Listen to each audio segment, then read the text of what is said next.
Hi, everybody. Before we get to another great interview, the Too Opinionated podcast could really use your help. And it's easy, it's free. IMDb, which is the entertainment database, imdb.com, named us a top 100 podcast. We came in at number 82. That's a big deal because there's 15 million podcasts and growing. So to be named to anybody's top 100 list, pretty big deal for us. And the way you can help is to go to imdb.com, look up the Too Opinionated podcast, and that's it. Just bringing our page up. That traffic really helps us out. Our YouTube channel is MeisterCon Pod. All we ask is that you subscribe. It's also free, but that really helps us to attract these amazing guests that we keep bringing on the program. And that's it. 2 easy ways for you to support us, and we would really appreciate the help. Now let's get to that interview.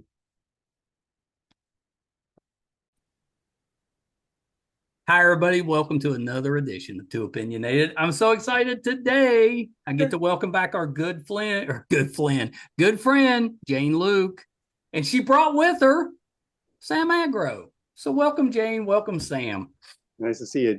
I was so excited I couldn't get through it. No.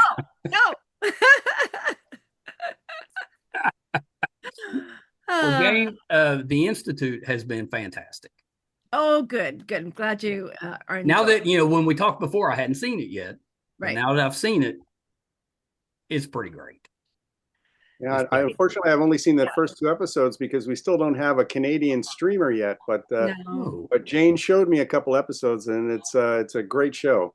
It's really good. And we'd had Jason had been on as well. Yeah, and I mean, it's because Stephen King, his books are always great, but they don't always translate very well to the screen. Sometimes they're great, sometimes not so good. This one, absolutely fantastic. I really enjoyed it.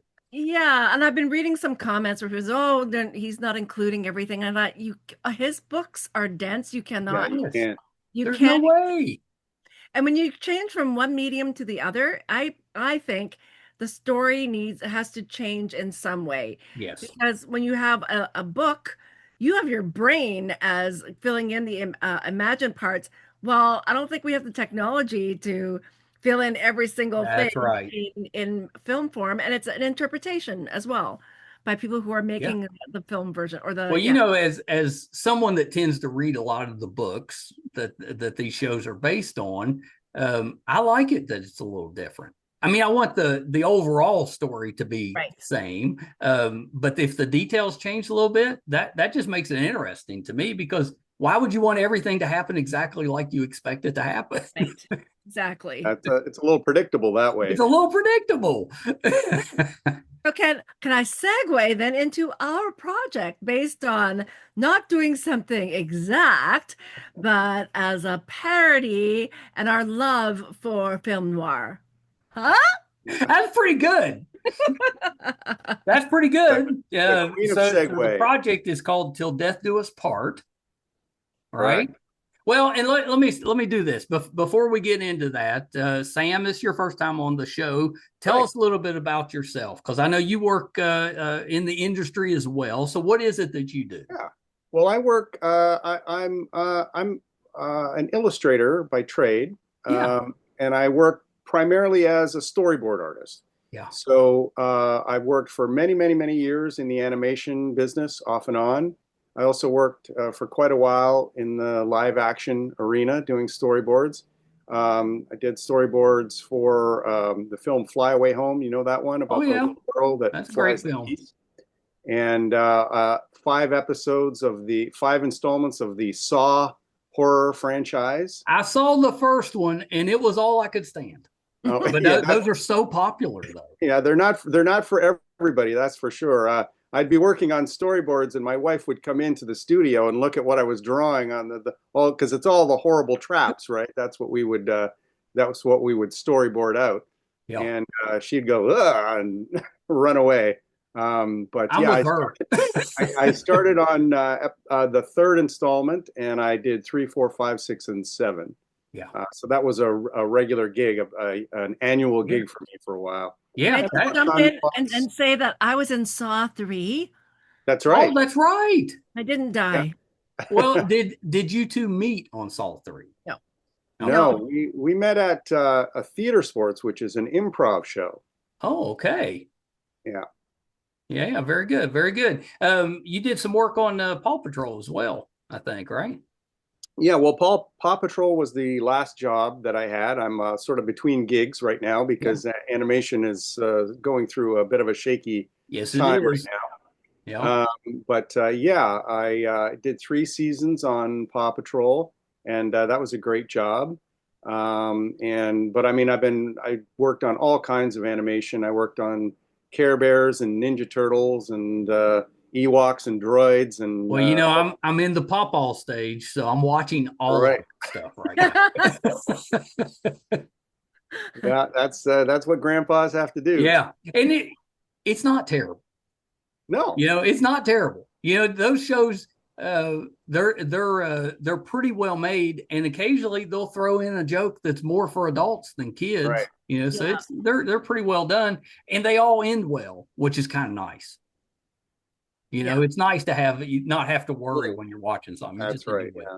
Yeah, well, so that's my day job, doing storyboards, and I also work a little bit in comic books, and I do a little writing from time to time. I'm a comic book guy.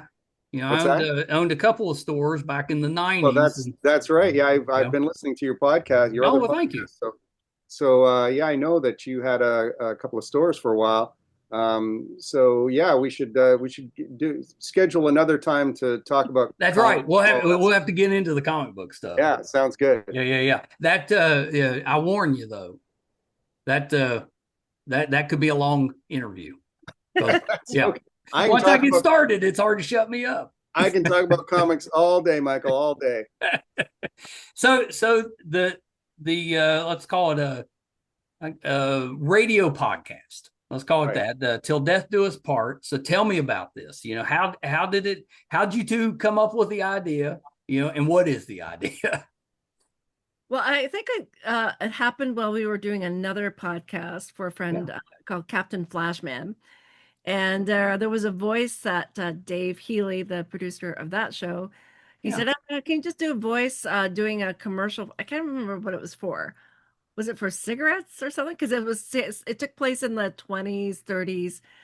And so I came up with this voice that was kind of sassy and and then Sam, I remember he said, hey, we should do something. And you sort of had this idea. I don't know if you had it for a while or not, Sam. I never asked you, but we thought, let's hash it out. Let's try to figure it out. So that was the birth of it. And I'll let Sam. I love that. I love that voice. It was a real kind of a sort of a sassy film noir voice, and it reminded me of some of those old movies with the kind of woman reporter in the man's world, kind of being really tough and fast talking. So I had a sort of an idea sort of started forming in my head to do a kind of a parody of a radio show from about 1949, 1950, 1951. That's a sort of a murder mystery. But I wanted to have a kind of a supernatural quality to it, or a supposedly supernatural quality to it. And there was a show starring Boris Karloff, and the name is going to escape me now, but it was a series. Was it not Department of Queer Complaints or something? Well, that was what his department was called, but I don't think that was the name. It was named after the main character, whose name escapes me at the moment, unfortunately. But I love Boris Karloff. Right. So it's an interesting little show, and a couple of the episodes are actually quite creepy. But it's all sort of, seems supernatural, but then there's a logical explanation for it, and he figures it out. I think he plays a colonel. I think it's Colonel something. Yeah, I've looked that up. Anyway, so I kind of transplanted that idea into the idea of a detective couple. So one is a detective and one is a reporter. And then Jane and we wrote it together and came up with all the different voices we were going to do. And now it's up and ready for people to listen to. Yeah, it's amazing. It's amazing. How long did it take you to write? Mm. Well, we had some meetings. Like we didn't have the husband and wife thing right away. We just said, well, Yeah. what about this? What about that? And we finally said, what if, there's the female reporter is married, and thought, oh, that's really interesting, to someone of power. Like he's the sorry, he's the lead detective of his department called the Department of Uncanny Complaints. I just love the Boris Karloff, but we just couldn't use queer complaints. So I just thought it It was sounded weird. Well, yeah, things have changed a little bit. It was a British show, so it had a kind of a British dialect, I guess, if you want to put it that way. Yeah. No, but I love that connection, though.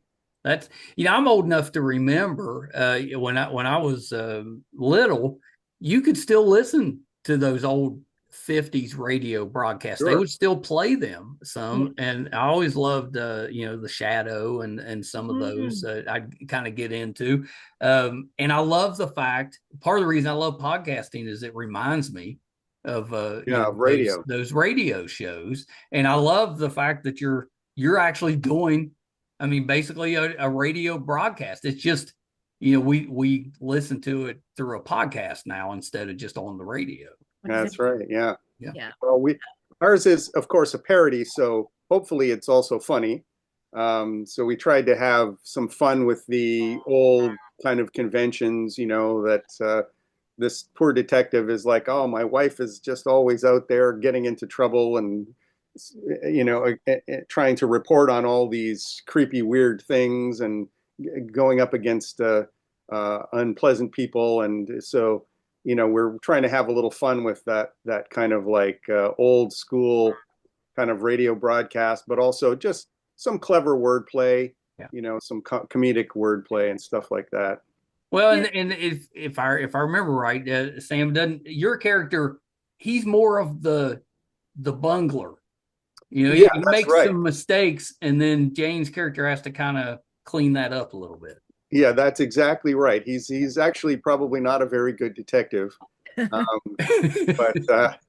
but he's sort of kind of follows the rules pretty carefully. But Kitty, his wife, she's out there kind of actually figuring out what the scam is and how to reveal the evildoers.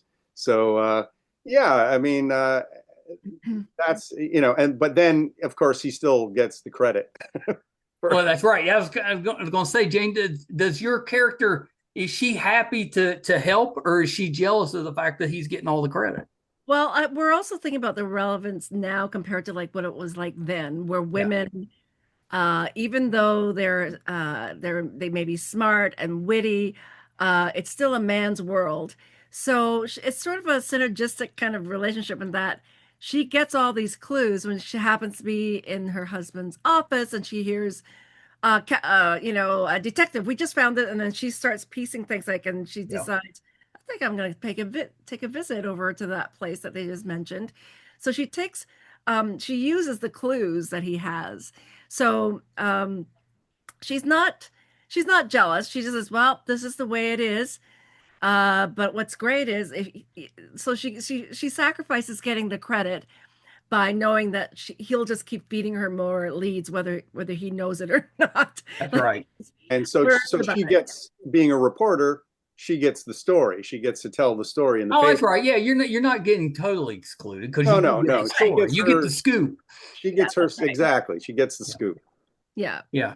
Now, I bet I bet there's a lot of humor in the fact that you're finding things that maybe your husband's missing. I'm guessing there's some humor there. Oh yeah, and I mean, I want to just go back and talk about like the research that we did. Like, so we want to make sure, like, do they say this? When was this invented? So we want to be. Oh yeah, good point. Yeah, because you're dealing with decades ago, so I'm sure you had to look some stuff up to make. Yeah, you don't want to. Somebody out there will call you on it if it's wrong. That's true. Well, hopefully finding it's some anachronistic things that we could sort of stick in that's relevant today, Yeah. but so We- we're saying it, but they may not have been then, but we're just using it like it's kind of a neat vehicle to use the show and based on the nuance of the day to point it up. So like in some of our commercials, like we created some commercials as well for each of the each episode. Oh, that's That was fun. fun. Yeah. Yeah. so Yeah. we Did you have sort to of, research products? well, Mm, yeah, we looked sort at of. we looked at a whole bunch of old commercials, Yeah. and there were there were a lot of commercials around that time that were very sort of accusatory to the housewife. Like, Right. oh, your coffee is bad, your roast is bad. Yep. Uh, there's one, I found one television ad, I think it was from about 1958, and it starts with the husband going, "You're trying to kill me." And this is an actual commercial. This isn't parody. This is an actual commercial. So we wanted to take, and there are lots of other kinds of commercials too. Yeah. Cigarette commercials, of course, which Of course. we see very differently today. Yeah.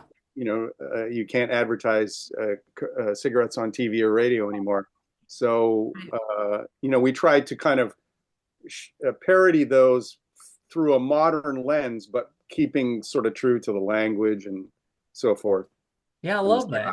How'd you do your effects? Like did you go back and do like old radio show effects, or did you do, modern effects? No, I found a bunch of stuff. I've been doing the editing, so Yeah. I had to go and join join a site where you can download sound effects and stuff. Oh, yeah. And Okay. But Sam also had sound effects because he was also involved in another sort of like yes, a radio parody show. Yeah. So there were sound effects from that show as well. Yeah, so you used a mix a little bit. A mix. Yeah, we did. But trying to stay as close to it as yeah. we possibly could to get the right sound for music and that kind of thing. So Yeah, we didn't do the Foley thing. We just found a bunch of stuff that we had hanging around. But yeah, I think I tried to pick the sounds that I didn't want anything that sounded too modern. Right. Right. I tried to pick sounds that had an old-fashioned kind of feel to them, and most of them I think do. So that worked out. Yeah, that's really great. Yeah, I kind of love that. Did you have to include other actors, or is it just you two? we did have other actors, just because at first the two of us were saying, let's just do all the voices. Right. Then we started, well, anyway, we start to realize, you know what, that's too much. Like it's just. Well, yeah, because sometimes you're going to be talking to yourself. But Oh, we do we do still anyway. have that. Yeah. We do talk to ourselves at times, but there were just so many that we don't know. We need some separation. Right. Because there's always still a germ of like when you can hear the root of our voice, like it sounds similar. Right. We just finished going in, and we thought we should retake some of them because they were too close together. It's me talking to myself, but the voices were just it's funny if I just fall down a note or two, like a little bit, then I just sounded the same. So I had to go in and retake everything. But we did have two other actors. Well, three. Oh yes, of course, yes, Dave. But he was our recording engineer, but he was also one of our voices. Yeah. So yeah, you just make the most out of it. All That's your right. friends. So Dave has this other podcast that we're sort of piggybacking on called Captain Flashman, Defender of the Universe. Yes. And so that's a parody of a 20s radio show, like a cliffhanger show, a parody of kind of Flash Gordon. Oh, And yeah. And so we've been doing that with him for a while. Does each episode end on a cliffhanger? Usually, yeah, most of them. Yeah. That's pretty great. So we've been both acting on that, and Dave, it's a lot of work for Dave. Yeah. So he has trouble sometimes filling kind of getting it out regularly. So ours is kind of a fill-in show. I like that. Yeah, you're filling the space in between. Yeah. Right. Yeah. So it's a summer replacement kind of situation. Well, I know it's 3 parts, and we talked the third part's coming out next week. Is it 3 parts the same kind of mystery, or is each episode a different mystery? No, it's the same mystery, but it's broken up. So it's like 2 cliffhangers, and then we find a conclusion. Yeah. I should mention Melissa Aid does a few of the other female voices, and Brian Weber is an amazing actor from. He's originally from South Africa. He's been in Toronto. Yeah, he does some of the other voices as well for us.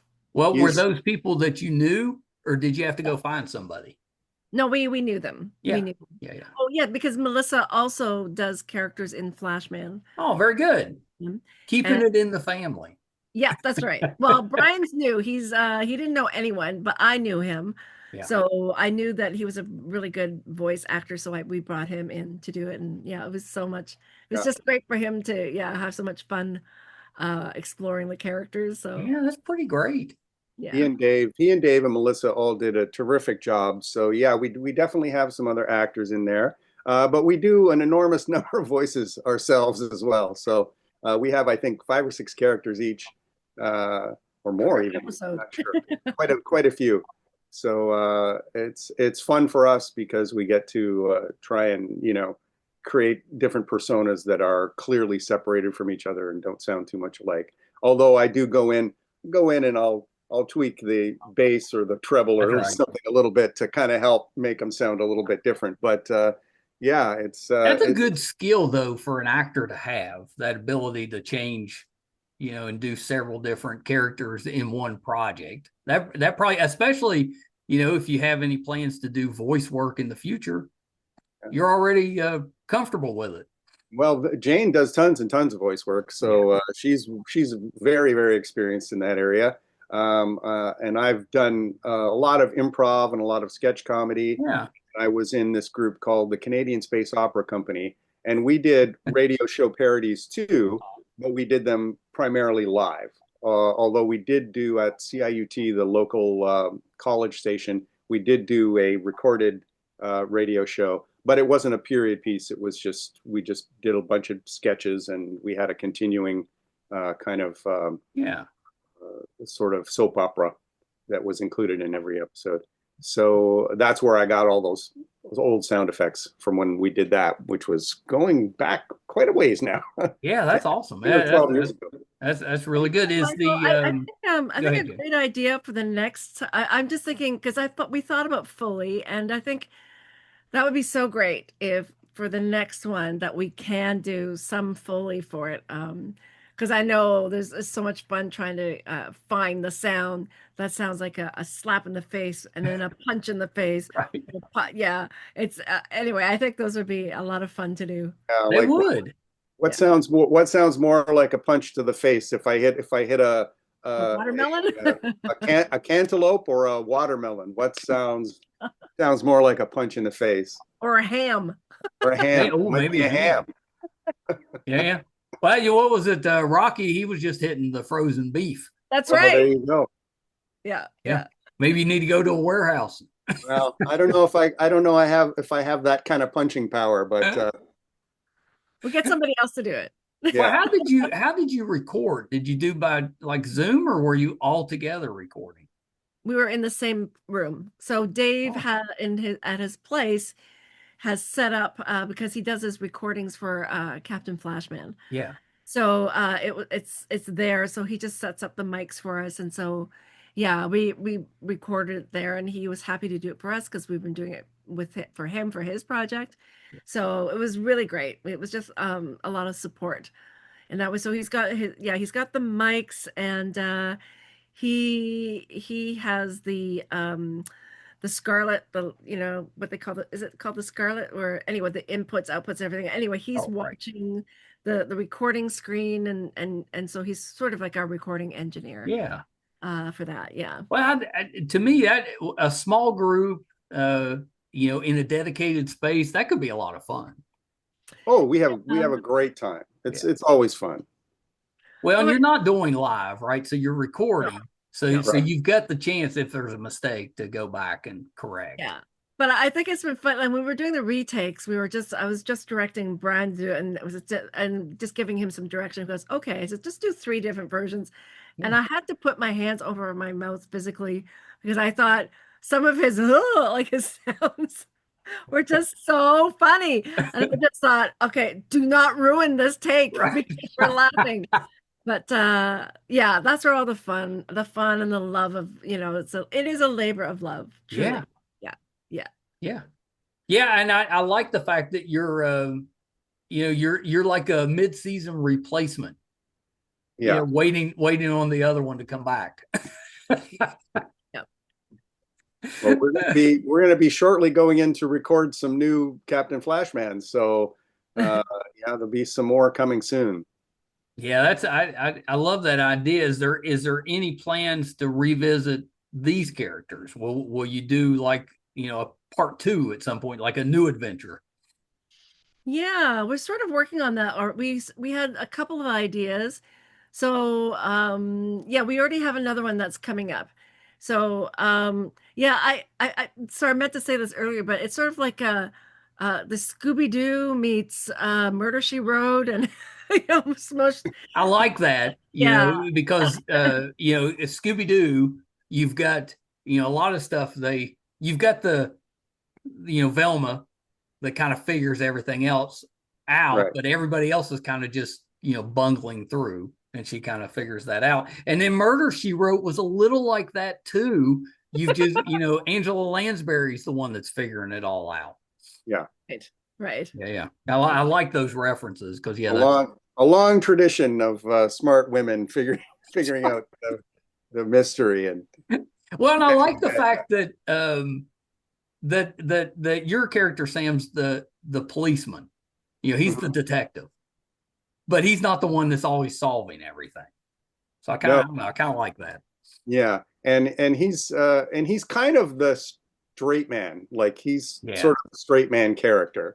He's involved in a lot of funny back and forth, but it's like if you're thinking in terms of like Abbott and Costello, he's the Costello, and Kitty is the Abbott. No, she's the Costello. Reverse. You're the Abbott. You're the Abbott. What did I say? Abbott! Oh, did I get it backwards? I'm sorry. Yeah, I was in my head. I was like, wait a minute. Does he yell Costello or Abbott? He yells Abbott. Well, but Abbott gets the funny, Costello gets the funny lines. That's right. So that's Jane. So if I got it backwards, my bad. You're the straight guy. Correct. Yeah. And also kind of like he kind of goes by the book, where she's like, so we have some nice interplay where he's trying to say, no, we can't do that. And she's like, but why not? Well, yeah, I was going to say, do you have some like on-screen arguments where you're trying to, Jane's character's trying to do something, but you think it's too risky or you don't want her doing it, that type of thing. But they're very lighthearted. They're very lighthearted. Yeah. Yes. Yeah. And when you hear the argument why we can't do it, like it's just some law that doesn't make sense anymore. Right. Or so anyway. It's because we never have. That's right. Yeah. It seemed to me like you could make this into a web series pretty easy. Just set up a camera and record it. Oh, I see what you're saying. Possibly. That's something to think about. An idea. I mean, I think you could even do just a recording of you doing, the radio broadcast, and I think people would watch that. I would. I'd watch that. Well, Captain Flashman was originally a live show. Yeah, right. You said that. Yeah, he did that live, and it was, which is how they used to do those shows. Right. And when we did that, we did have a Foley guy, although he did have to rely a little bit on some electronic sounds here and there. Yeah. But he would do a lot of the sound effects live in person. And, that was a lot of fun. So, yeah, I mean, staging a broadcast of it with cameras, but then you got to get costumes and you got well, that's right. Yeah, there's definitely a lot more involved if you It's just so much easier to just do it on the microphones, and you can wear whatever you want to wear. It's kind of tricky though, because we play so many characters. That's true. Oh, that would be, yeah, you couldn't if you did it that way. Well, we did play multiple characters in Captain Flashman, but it was usually only 2 or 3. Right. Or maybe a small, if somebody's got a small role, might be a 4th, maybe. Yeah. But it was only 5 performers doing all the voices. So yeah, we were definitely doubling up on the voices when we were doing it live. Yeah, of course. And it was fun, especially in moments where you were talking to yourself. They were fairly rare because Dave tried to write around that. Right. It can be done to a lesser degree than we do in our recorded version. That's right. We had when we first started the first year of the podcast, we were just audio. And I remember those arguments that Brett and I would have over whether or not we wanted to do video. And that was Brett was the one against it. And his main argument was, well, then we got to start actually, worrying about how we look and, how, and I was like, I know. And it took a while. We were probably 6 months arguing that back and forth. And I was like, let's just try it. And then we tried it, and it actually did really well for us. And, here we are. But I remember those arguments because they're fair arguments. Your audience really connects with you more. Like if I just heard your voice, then that's okay too. You're compelling, but seeing you just adds makes a difference. There. Yeah. It has a deeper connection because now I can see you and I can. Right. Well, and I noticed, even interviewing, it helps me so much interviewing because you don't have as many, where you're bumping into each other. Because if you can't see somebody, you're going to talk at the same time. It's just, right. It's going to happen a lot more frequently because you can't see that somebody's getting ready to say something. Yeah. So, I prefer the video, but now if you ask Brett, he's audio all the way. Well, I've been listening to your podcast, Michael, but I've been listening to the audio only versions because I like to listen to it while I'm while I'm So I've been doing. How do we do? You're doing good. You're doing good. I've only listened to about 5 so far, but Well, I appreciate that. Thank you. That's really a lot. Yeah. You've got a good podcast for sure, Michael. It's great for me. Well, I always say we're prolific.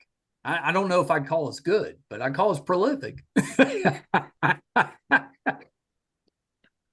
got a lot. We got a lot. It's a volume business, Michael. Well, everybody keeps telling me it's not, but I think it is a little bit. I think it is too. I think it is a little bit because people look at the numbers. But how did you get those numbers? Right. You got a lot of people interested and a lot of people compelled. And well, yeah, if it was complete crap, it's doubtful that we'd even get guests.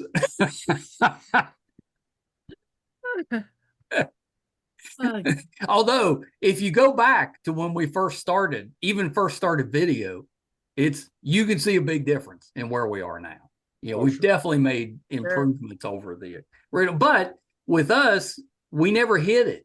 If we made mistakes or if something didn't go, we just owned it, and just kind of talked through it on camera. And I think that helped us. People kind of connected with that we were trying to get better, and they stuck with us a little bit, and then eventually kind of figured it out. But it was a little rough early on. Get a little invested and like, hey, these guys are getting better. Yeah, they're trying. When we first started, it was mostly just me and him yelling at each other about things we disagreed about. But you got to start somewhere. That's for sure. Yeah. Well, you certainly have a great list of guests now. I've been flipping through and trying to find some stuff I want to listen to. And you got some great people on there. So yeah, we've been blessed. We've definitely been blessed. A lot of hard work in that, developing those relationships where you can, it's easy, I think, to get one person. The difficulty is getting, especially publicists, managers and stuff to give you the second person. Right. If you can get to that point, it gets a lot easier with that, but you have to earn that trust, and if they give you somebody and you screw it up, then you're probably not going to get another one. Right. So it does take a little bit of effort with that, and a little, hopefully we don't have too many instances where it was kind of like what we had, where we're constantly having to reschedule, and it was mostly me. I'm surprised you don't have that as much as you did, because some of your guests are busy. Yeah, people. So it happens. Down the day, yeah. It happens. Well, so what's the next step? So you said you're kind of working on one now. Is you go back to the captain, or are you working on the next one of these? We're going back to Captain Flashman for sure, but we have about I would say a script that's about 80% there. Oh, you're close then. Yeah. This is for a new episode of Til Death Do Us part, and I think we're going to work on that, get that script up to snuff, so we're happy with it, and then we're going to record. But probably it won't air again until maybe next summer when Dave needs another summer break. Yeah. You're like the summer break. That's pretty nice. Yeah, we're the summer replacement. Exactly. We're the boys and girls of summer. Now, I actually kind of love that. I love the whole idea, because you've got the audience that was built in, for Dave's show, and then they kind of just follow in, and then you're bringing in new ones and maybe introducing them to Dave's show. So yeah, it's kind of a win-win. Fingers crossed, that's what will happen. Yeah. Now I think it will. I know I'm really looking forward to listening. Does each episode have a different title? No, are you calling each one something different, or is this mystery of something? Or yeah, it's called Til Death Do Us part. That's the name of the show, right? And the name of the episode is The Curse of King Minos.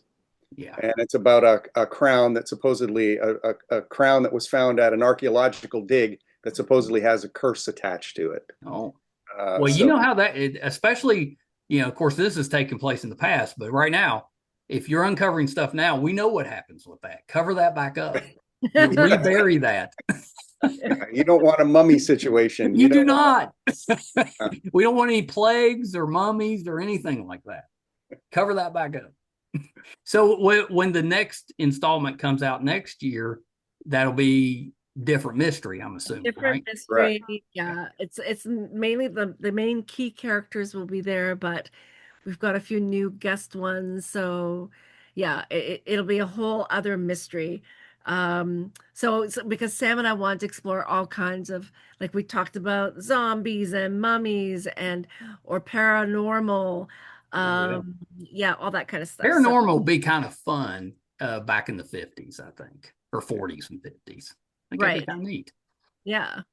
I was watching stuff about seances, like how they perform those and how they fake them, and anyway, so we just thought there'd be a lot of fun with you know what I'd kind of like to see, and it'd be difficult to do, but if you could find other podcasts that were doing things in a similar time period, wouldn't have to be exactly the same show, you could guest star as your character on those shows.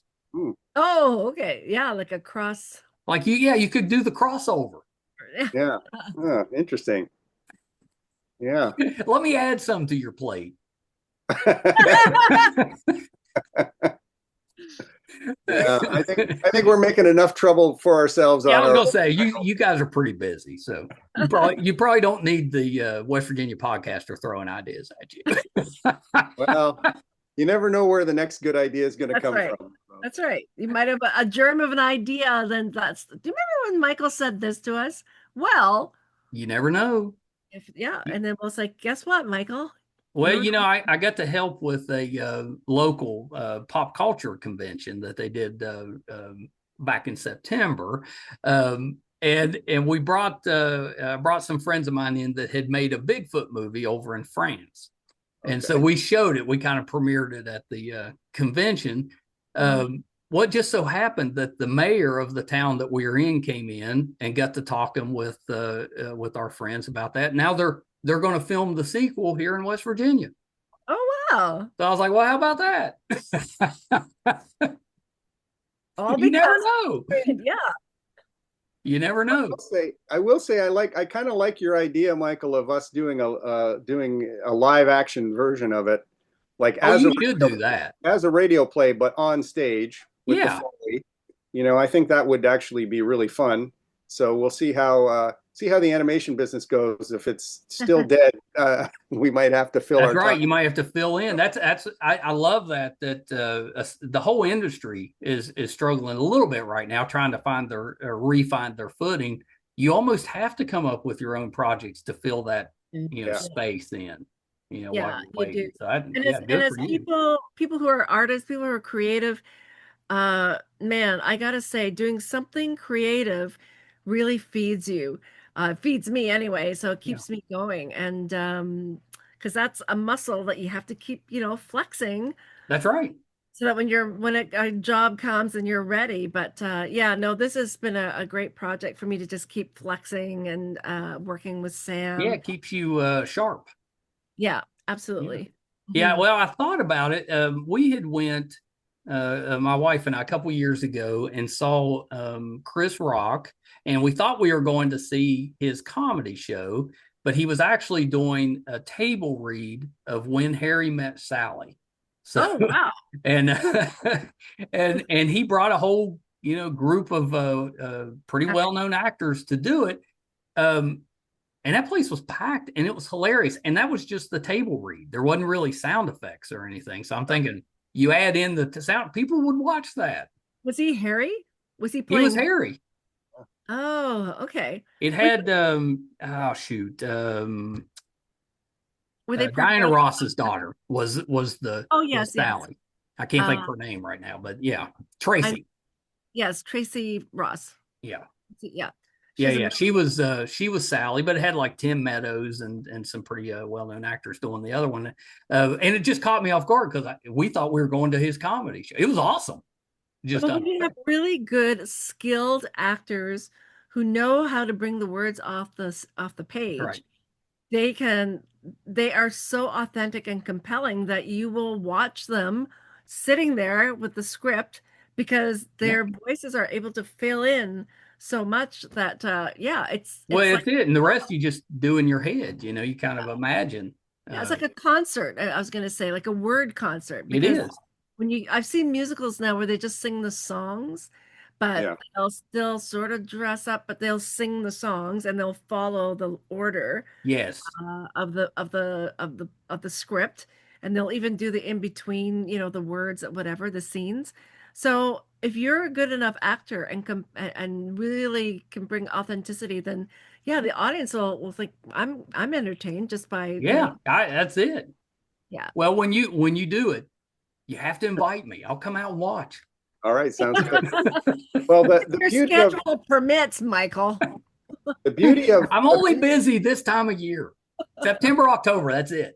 The beauty of our situation is that Jane and I both have so many friends from improv and sketch and theater, and they're all so talented and so funny, and we have a large pool of actors and performers that we can call on, and that makes it so easy for us because we just go, who'd be good for this, so and so, and usually you ask them and they go, let's do it. Well, it's probably just a matter of if they're working right then or not. If they've got the time, they're probably happy to do it. Yeah, I love that. I hope you get to work it out. But even in this form, amazing. Everybody needs to be watching Till Death Do Us Part. I can't wait. Or listen. Or listen. Well, obviously, we're going to listen. That's right. I'm already trying to I'm pushing to get that. He wants. But we're going to be listening on a car drive, so I'll let you know. I'll let you know what we think. Well, and if the time, let's see. Let me think. Well, no, the third part's coming out next week. We're going to listen to the first two. I'm probably going to have to wait for her to get back from San Diego, and then we'll hear part 3. You know how that goes. That's a couple rule. You don't break that rule. You don't, if you're both watching or listening to something, you don't go on your own and listen to it. Yeah. Or don't let them know.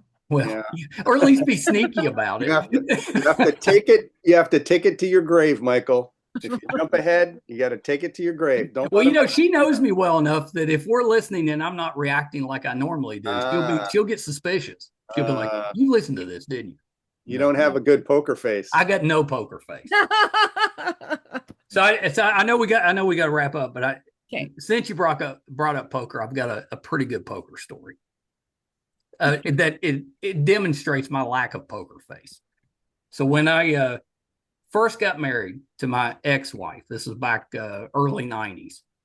You know, we're just out of college, so we didn't have any money, and I would play poker with a group of friends once a week, and it was usually just, we bring $10 or something low stakes. But we started this one game and playing where the pot just kept getting bigger.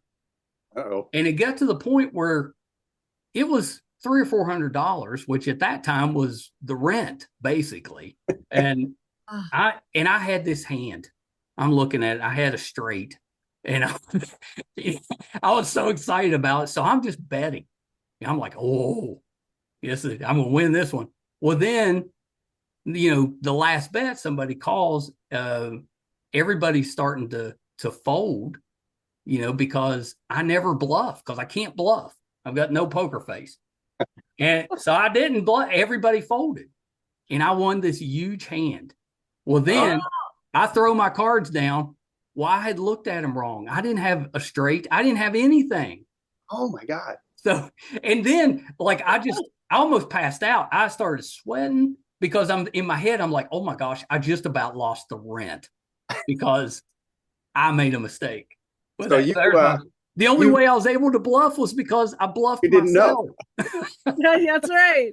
Oh my! Well, that shows you how that if you're gonna bluff, you got to convince everybody you got it. But that's the only way.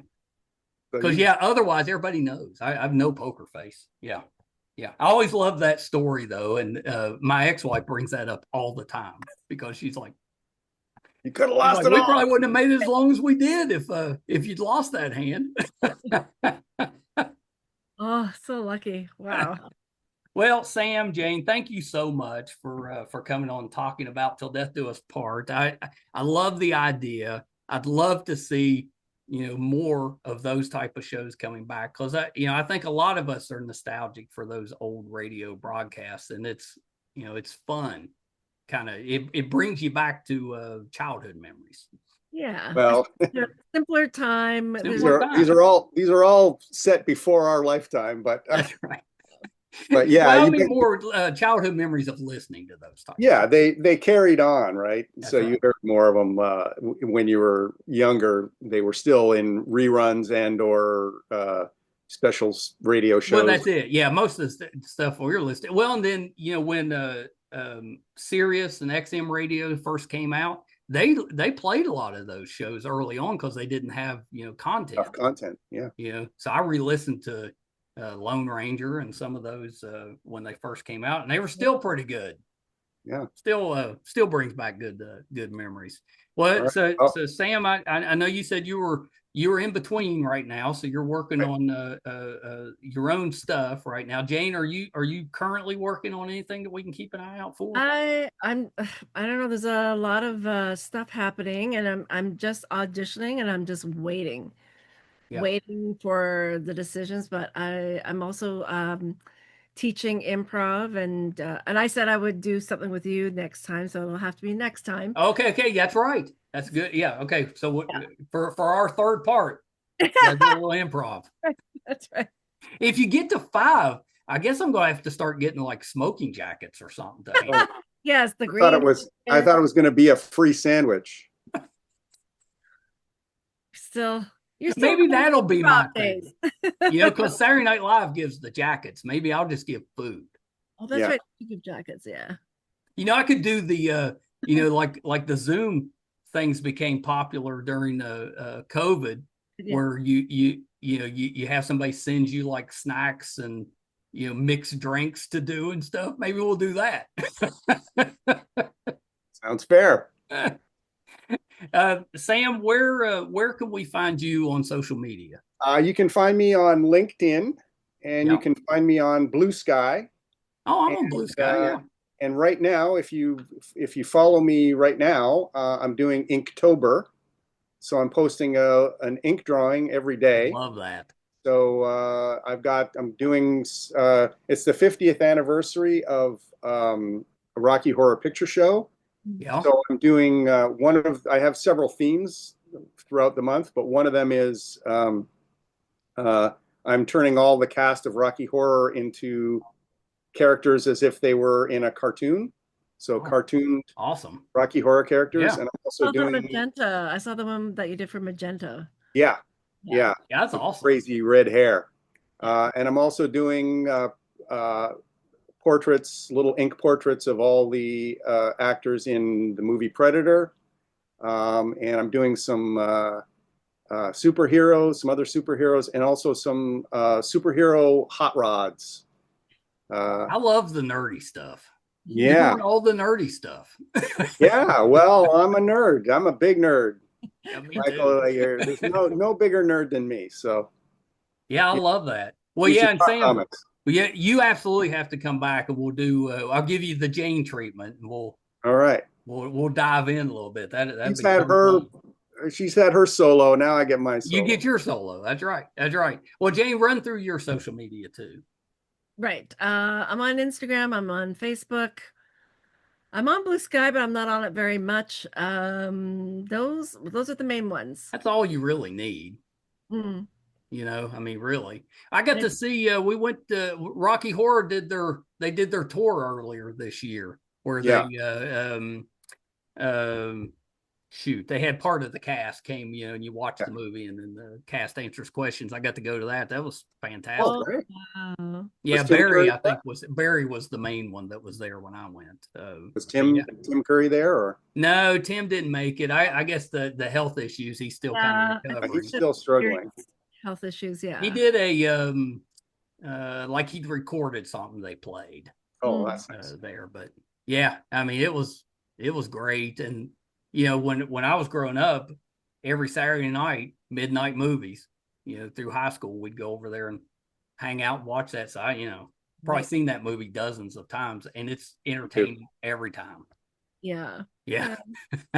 All the rituals got more and more, and I was a farm kid, and I was in theater school, and my roommates were saying, "Have you seen this show?" And I said, "No," because. So we went to a drive-in version. Oh. They got out and they were sitting and they had all this stuff. I said, "What are you doing with that?" Oh my gosh, it was just so crazy because they said, I remember they said, "Oh, next time when they do toast, we should bring toast." I thought, oh my God. And then they started doing toast, throwing toast when they were doing the toast. It's an audience participation. Yeah, that's every right. time. Well, thank you both for doing this, and thank you for hanging in there with me. I had the best time, and yeah, we'll have to do it again when you get ready for the next installment. Please come. Sounds good. Have a great dinner.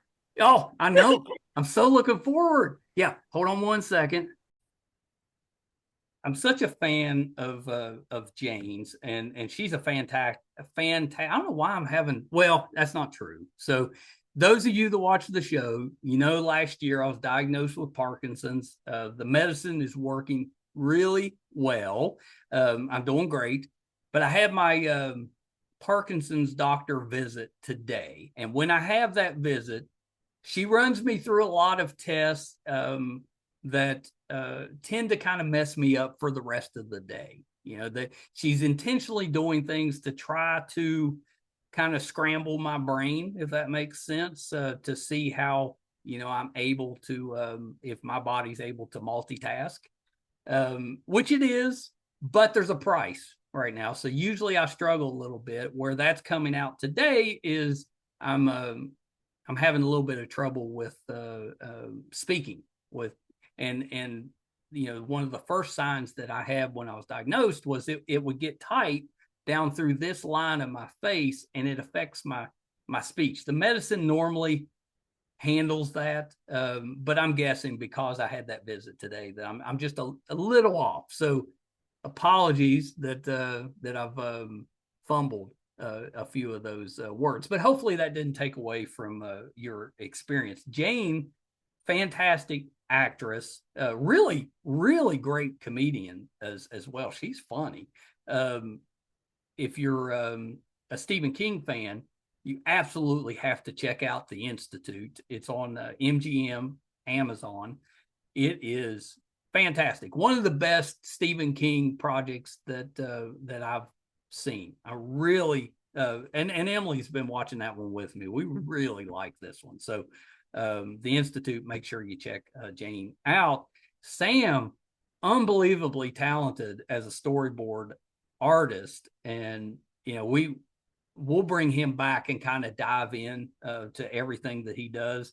But, he mentioned he's done most of the Saws. He's been on the animated side. He's done Paw Patrol, the Ninja Turtles, all the shows. I'm currently, I've got 5 grandkids and a 6th one that is due any day now. So I'm watching all those shows, and I kind of love it. Just between you and me, I've been watching cartoons my entire life, still a fan. So no issues with that. Pawpaw, I go by Pawpaw as a granddad. Pawpaw's pretty happy with sitting and watching those with the kids. Not too bad. If you're, well, let me finish this. The show is Til Death Do Us Part. The first 2 parts are out now. Chances are when you're listening to this, the 3rd part will already be out, but if not, it'll come out in a couple of days. Definitely give this a listen. And if you're a fan of those 50s kind of noir mysteries that have a little bit of humor kind of baked in, this one's fantastic. So make sure you check that out. Give them your support. I think you'll really, really enjoy it. If you're finding us for the first time, happy that you're here. Would love to have your support. It's easy to do. We never ask for any money. Our YouTube channel is MeisterCon Pod. Please subscribe. It's free, but that subscription really does help us out. So YouTube, MeisterCon Pod. Our website is meistercon.com.